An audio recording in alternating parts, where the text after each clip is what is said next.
네, 팀장님 지금 어디 가시는 길이에요? 오늘 하동 가고 있어. 하동에 무슨 일 때문에 가고 있는 거예요? 우리 자막뉴스 소개해드렸던 도시청년 시골 살아보기 체험해보고 같이 소개해드리려고 하고 있어.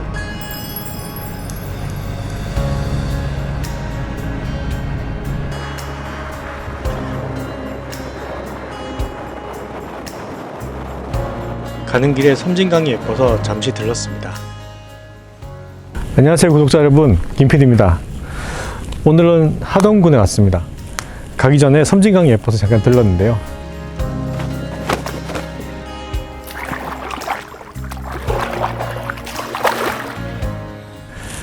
저희가 하동군에 온 이유는 하동군 도시청년 살아보기라는 프로그램을 함께 해보고 싶어서 왔습니다.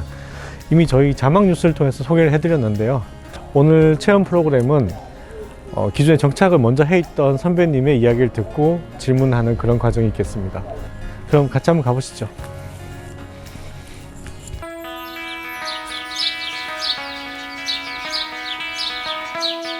이곳은 도시청년 살아보기가 진행 중인 하동군의 한 펜션입니다. 이곳에서 참가자들은 2주간 머물며 프로그램을 진행하고 있습니다. 오늘 강연해 주시는 정선현 대표님은 하동군의 2020년에 비슷한 고민을 가진 7명과 같이 기촌하셔서 현재 고아버거와 홈스테이를 운영 중이십니다.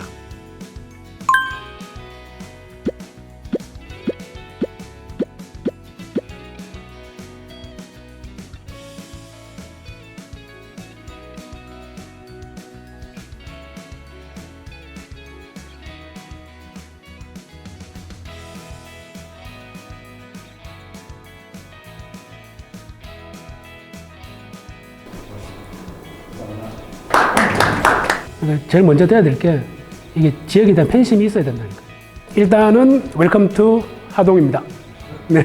뭐 연도별로 좀 분리는 좀 해놨는데 쭉 숙박업을 했죠. 여행에 관련된 일을 좀 많이 했었습니다. 원래 현장 일을 냈었어요. 토목 관련된 일을 이렇게 하다가 이렇게 살다 보니까 한 10년 가량 했어요.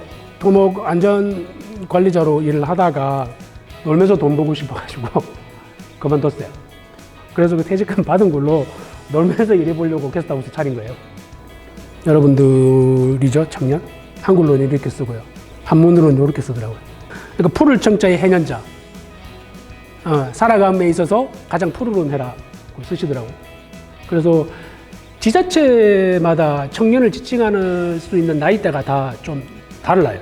하동이 그래도 범위가 좀 넓은 편이거든요. 45까지인가? 하동에서 사는 게 재밌어요, 저는. 그래서 하동에서 3년 반, 4년이 있으면서 뭐 계속 좋은 일만 있지는 않았을 거 아니에요, 그죠?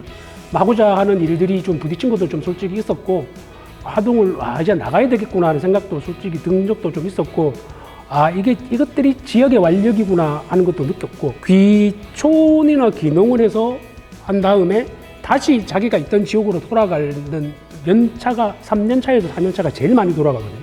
네. 그 고비를 제가 지금 넘어가고 있는 중인 것 같아요, 저는. 이 우산볼트가 돈을 지금 들고 있는데, 제가 앞에 있는 우산볼트가 아니라 저 뒤에 있죠, 저 뒤에 빨간색 입은 지금. 저게 나예요. 아무리 쫓아도 못 따라가겠더라고요, 이 친구를. 이제 돈을 좀 안 쫓고, 이렇게 낭만 한번 쫓으면서 여기서 좀 살아보려고 합니다. 저 이렇게 살아봤습니다. 질문하시면. 제가 성심성 있게 답변 드리겠습니다. 해보고 싶은 게 있어요.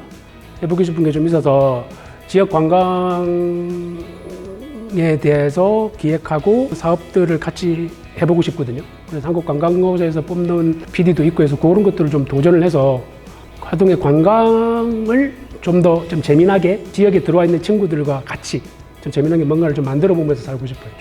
정부 사업에 대해서 가장 아쉬운 점이 있었다면 어떤 점인가요? 정부 사업에 좀 아쉬웠던 거는 지자체에서 지원이 될 때 그리고 그 기간 안에만 된다는 거죠.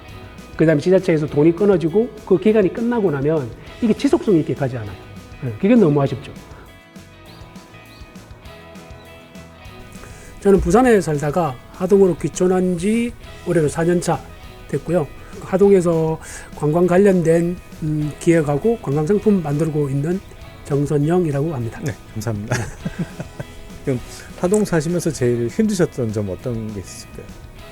4년 정도 살아보니까 이런 것들을 텃세라고 하는구나 하는 것들을 좀 느꼈어요. 그런 데서 조금 힘도 좀 빠지고 아무런 연고가 없는 지역에서 살기가 이런 것 때문에 좀 부딪히는구나 하는 것들은 좀 느끼며 살고 있는 중입니다. 특별히 하동이었던 이유가 있으실까요? 처음에 들어와서 자리를 잡은 지역이 좀 벚꽃이 많이 피어 있고 그리고 하동에서도 아주 외딴 곳이에요. 그 완전 시골 분위기가 나는 곳이어서 그냥 동네에 반해서 이쪽으로 정하자라고 해서 그냥 들어온 거고, 하동으로 가기 위해서 계획을 잡았다든지 뭐 다른 지역보다 하동이 낫다고 뭐 무슨 정보가 있었다든지 이런 건 없었어요. 오실 때 정부 지원 사업 같은 거는 많이 활용하셨나요? 아니요. 저희들은 정부 사업 받아서 들어온 거는 아무것도 없었고요. 은행의 도움을 받은 거죠. 은행의 도움을 받아서 왔고 다들 연끌해서 다들 왔었어요.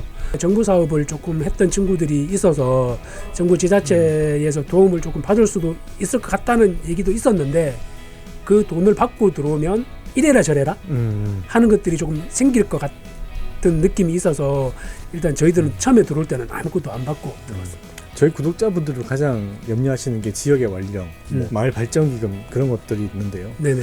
그런 것들을 수용을 하고 사는 게 합리적인 방법이 될까요? 아니면 끝까지 이렇게 거기에 대해서 저항을 해야 될까요? 제가 지역 사람이었으면 저도 그렇게 할 거는 같아요. 예. 저도 뭐 뺏기는 거 싫고, 제가 그래도 지역에서 오래 살았으니까 내가 더 잘할 것 같고 이런 마음은 들긴 들 것 같은데, 근데 이런 행동을 당했을 때는 외부 사람한테는 이것이 특세라고 생각은 할 거는 같습니다. 끝으로 하동 자랑 한 번만 해주시죠. 여기는 제가 살아가는데 제가 가지고 있는 기술을 펼치기에는 아주 좋은 지역 같아요. 관광적으로 자산이 많아요. 이런 거 저런 거 해보고 싶은 것들이 아직 이 지역에는 많아서 여기서 좀 오랫동안 그런 것도 하면서 살고 싶어요.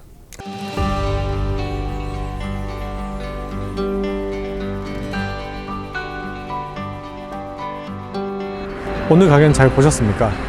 참석자들은 20, 30대 분들이었고 지역은 서울이나 부산권 등 전국에서 오셨습니다. 지역의 어르신들은 젊은 사람들의 도움이 필요하고 젊은 분들은 지역의 커뮤니티와 네트워크를 요구한다는 것을 알게 되었습니다. 어쩌면 이 사이의 간극을 잘 메꿀 수 있는 사업이 있을 수도 있을 것 같다는 생각이 들었는데요.